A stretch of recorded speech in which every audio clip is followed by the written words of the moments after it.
Why do most service-based businesses in local towns and cities have a problem generating reliable new flows of customers? I think in most cases, it's going to vary person to person, business to business, but in most cases there are three key things that local service-based businesses are doing or not doing that cause them to have difficulty growing, scaling, having a reliable flow of new customers. The first one is relying on old school outbound marketing. That means things like cold calls, flyers, classified ads, radio ads, bus shelter ads. No, just because you read it doesn't mean it works. And the reason these methods don't work as well as they should, and there's no reason to not do them, but you need another strategy to go along with it.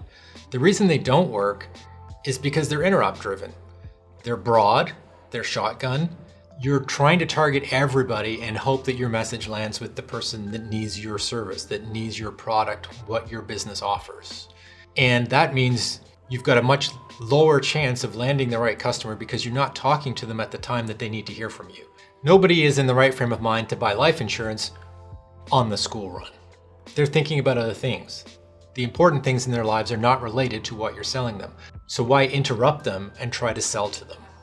The second point is not having a clear definition in your mind as a business owner of what a customer journey looks like. It takes time and effort to sit back and think about what your client goes through between having the problem and solving the problem. And you are in the business of solving problems. It doesn't matter what you do. You can be a plumber and you're solving a problem tomorrow of a blocked pipe.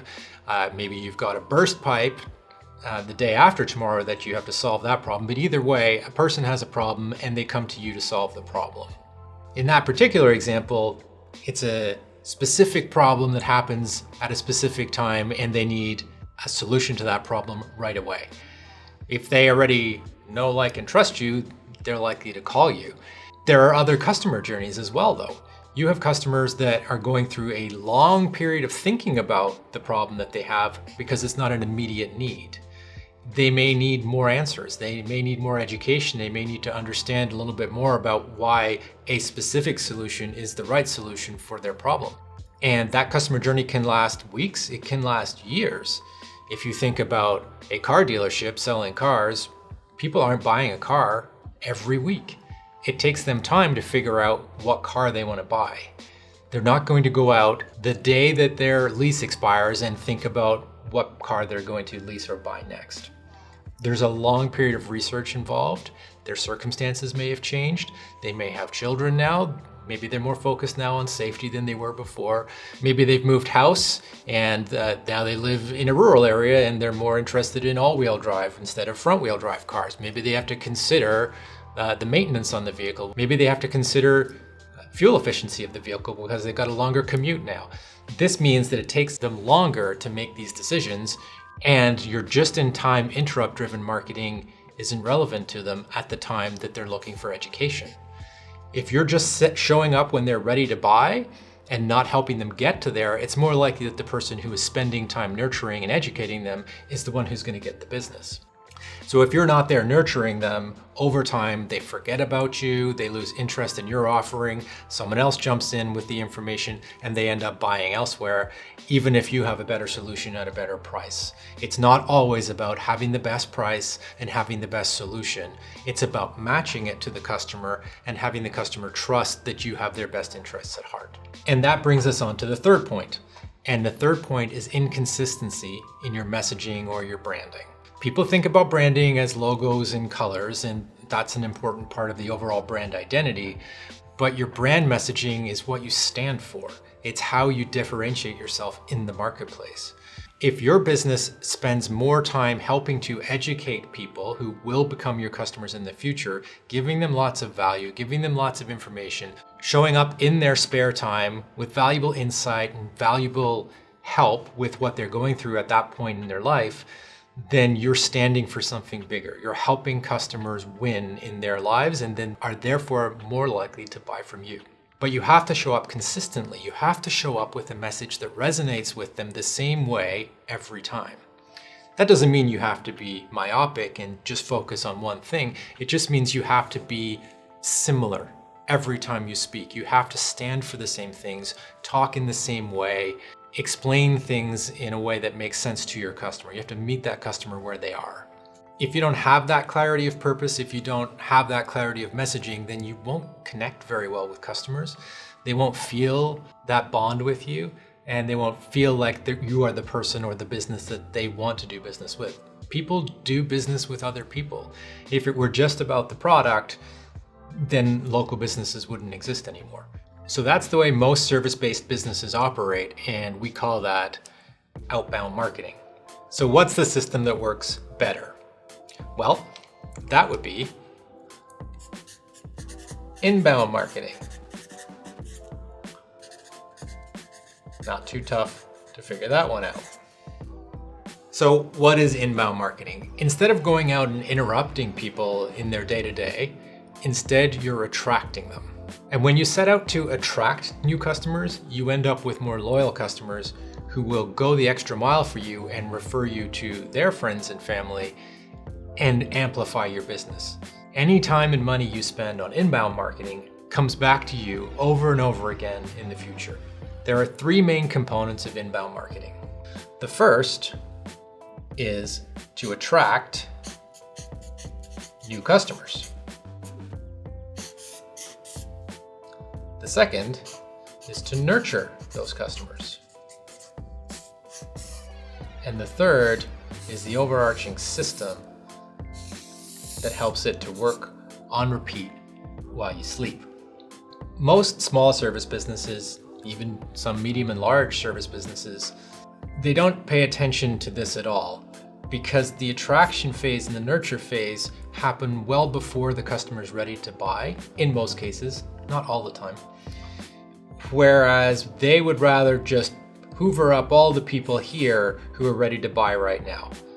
You pay more for that, you get less loyal customers, and you're much more liable to be beaten on price. So what does attracting new customers using inbound marketing look like?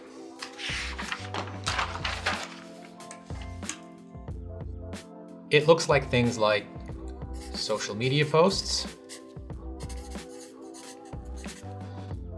videos on YouTube, on your blog, and blog posts.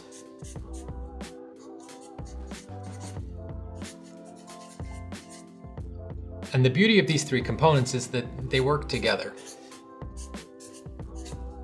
You can write a blog post that has a video in it, and that video can be cut up into smaller videos that get put on social media and link back both to the blog post and to the video on YouTube. So every time you invest time and money into creating this content, it can be used in multiple ways. It's not just one. The key thing to remember here is that this content is not sales content, it's value content. You want to get inside the head of your customer, understand what the problem they have is, and help to solve it for them without asking for any money. So what's an example of that? Let's say you are a dentist. You'll have multiple dentists across your town or city, and everybody needs a dentist. How do they choose the dentist? Well, they're going to ask for referrals. So if you've got loyal customers and you've got a lot of them, then you're more likely to get those referrals. So how do you generate those loyal customers? You have to obviously have a good service, but you have that already, right? You're already good at what you do. So what content do you put out there to help them understand more about who you are and to give them more value before they ever open their wallet and decide to become your client? This could be something like a YouTube video about when the best time to floss is. It could be a blog post about how many times you should visit a dentist in a year. It could be a series of social media posts that could include videos, shorter ones, and some content from your blog that's related to the process of whitening your teeth. What are the safe compounds? What things work at home? What levels of whitening require an actual dentist visit? And a lot of people are scared to give this stuff away. They don't want to tell clients that they can do some of this stuff themselves at home. But that is the value. This is how you build trust with potential customers. You give them enough for them to be able to accomplish some of the things that they could accomplish by themselves, solve some of the problems in their lives themselves, And then when they're ready to solve the bigger problems and you are the only one that has the solution, or you are one of the people that has the solution and you're the only one who's been giving them information, value, and knowledge along their journey, who are they most likely to go to? They're most likely to go to that person that they trust and has done something for them in the past. That's just how human nature works. Once you've got their attention and you're providing them solutions to problems in their life, it's just about nurturing. And you can be really simplistic with this, you can get more complex with this. My advice is to start simple. Just start getting into the habit of putting out really good content and making sure your audience gets to see it. And then start to nurture people through, and that can just be putting more content out there, thinking a little bit more and putting more out every day, every week, so that they see you more often and you're answering their questions more often, so that when they have a question you haven't answered yet, they come directly to you, which gives you a chance to sell your service. But you can and should aim to get more complicated and start to use more systems that allow your customers to become part of your system. So that while you're sleeping, your system is working, putting your content in front of them, nurturing them along the customer journey, answering their questions in the right order, and you get to wake up with more customer calls, more queries, more new clients. Let's talk about what you have to do to implement this strategy. You could stop right now and take this away and just start creating content, answering questions, but the more you plan, the more you think about the whole customer journey, the more effective it's going to be. A lot of small service-based businesses make the mistake of just posting on social media or just sending out emails to their list, if they have a list, when they've got something to sell. And when you just show up when you've got something to sell, that's using outbound marketing techniques on an inbound owned audience. That owned audience is going to start to drop off. They're not going to trust you as much anymore if you only ever talk to them when you want to sell them something. You have to continue this, weaving this thread of value throughout that entire journey. So your first job is to stop and think about the customer journey. Take yourself out of your seat as the business owner and put yourself into the seat of the customer. Think about the problems that your customers have. What are the questions that they ask you most often, every week, every day? Most businesses know this. When you ask them about this, when they come in and they consult with us, we ask them and there's a wry smile on their face, and they can rhyme them off. You probably can too. But can you do it from the perspective of the customer? Can you think about what things that customer would really value? What stages of the journey they would be on before they would need to buy the product? Think back a year if you have to. Think back 5 years if you can. And start to get that content together. Start to preemptively answer the questions that you would normally answer when a customer comes into your store or calls you up on the phone. The more planning you can do around that journey, the easier it is for you to come up with content, and the faster you will meet more customers where they're at in the journey. If you just focus on 5 years ago, you're just going to be nurturing 5 years in the future. If you then start to think about a year ago in the customer journey from a customer that you just got today, a month ago, 2 weeks ago, a week ago, yesterday, you start to get more of a runway for customers. Because there are customers right now that are ready to hire you tomorrow but don't know about you. If you answer a few questions for those folks that know a little bit more about the problem that they have, maybe are aware that there is a solution but they're not sure which company to go to for their solution, getting in front of them with that kind of information now will help win you a sale tomorrow. Think about that whole journey. Once you understand that journey and you've got a map of all the different questions you could answer and you know how you would answer them, start to answer them and try as many different ways to answer them as possible. You can create blog posts, you can create social media posts that are text-based, you can do a Q&A in a video. You could record a customer conversation with their permission and put it out there on social media, embedded on your blog post. The one thing that all this content has in common is it helps. It's helping people, it's not selling to them. The selling takes care of itself if you continue to help people who are in your audience who have a need for your service. Then it's a matter of choosing the tools you're going to use to get this message out, to get this help out to your potential clients. We've talked about some of these already, and they can be free and they can be easy and they can be simple. Tools like social media. Pick the platform and concentrate on one or two, don't try and do all of them, where you think your client is most likely to be hanging out, where they're most likely to be wanting to consume your content. For some of you, that'll be YouTube, maybe YouTube and Instagram together. Some it will be Facebook and Instagram. Some of them, it'll be just on your blog and you got enough traffic coming to your website to feed the information that you're putting on your blog. If you have that, by the way, you're very lucky.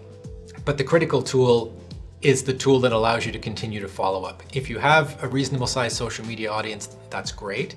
But ideally, you want to have an email list. You want to have people signing up to get more value from you so that you can continue to push out more value to them and then they come to you to buy. If they're on your email list, you can reach out to them over and over and over again and provide more and more value. And emails get open rates between 30 and 60%. Most social media posts are going to reach about 5 to 10% of your audience if you're really lucky and have a very engaged audience. Plus, you're renting that audience on social media. At any time, their algorithms could change, their policies could change, and you will no longer have access to that audience. On your email list, they're yours forever. If you decide to launch a new service, if you decide to launch another adjunct to your business, you already have those folks on your email list. They already know you, they like you, they trust you, and they're more likely to buy another thing from you. You're building equity in your business by having an email list. And obviously you don't need a massive budget to do this. So many of these tools are free or really low cost, and you can work up to the more complicated, fully featured, more expensive systems once you've built an audience and you're seeing results from it. Hopefully in this video, I've been able to help you understand what inbound marketing is and that it's not just a fad. It's a system that works for you over time. The more you put in, the more you will get out, and the more your customers will get out of it, and then the more they'll want to share your information to other friends and family to come and buy from you as well. But the strategy I've outlined is a mental framework. It's a way to get you thinking about how to put your customers first and put your content out there to help them. But the real magic is in how you tactically implement all of this. It's in the day-to-day details of the system. And that's what I've broken down in this video up here, a full technical breakdown of how you build these systems out to use social media, blogs, SEO, email to nurture your clients all the way from cold prospects to raving fans. There's no need to keep going with an unreliable way of generating new customers. There is a system, it's not too complicated, it requires work, it requires discipline, but you can do it. If I've given you any value in this video today and you've taken away some thoughts and ideas that you can implement in your business, then I'd really appreciate it if you like the video, subscribe to the channel, hit that notification bell so that you get all the updates we give in the future. I'm here to help you sustainably grow your service-based business. So if you have any other questions or there's something I didn't answer today or there's another topic you want me to cover, please drop it in the comments below. I'm going to respond to all of them. But for now, start thinking about your customers, start thinking about the customer journey, start creating some valuable content, and we'll see you in the next video.